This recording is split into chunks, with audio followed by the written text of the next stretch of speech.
փորձեք այս հարթակում մի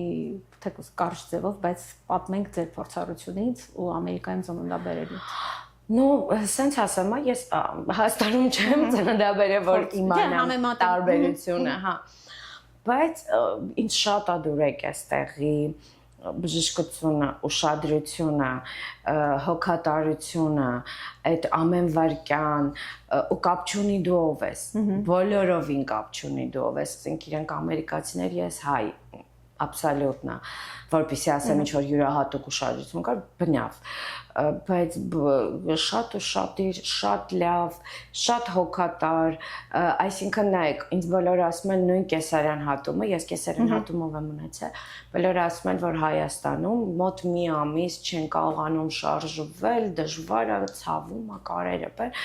ինձ մոտ բուկվալն ես երկրորդ օրը ոտքի եմ կանգնել, երրորդ օրը արդեն կողքի եմ շուռ եկե քնելուց, իմ համար դա չափանիշ է, ես չեմ կարողանում այսպես քնեմ, իմ համար կոմֆորտ է, որ ես շուռ եմ գալի, այսինքն դա արդեն նշանակում էր, որ ես լավ եմ,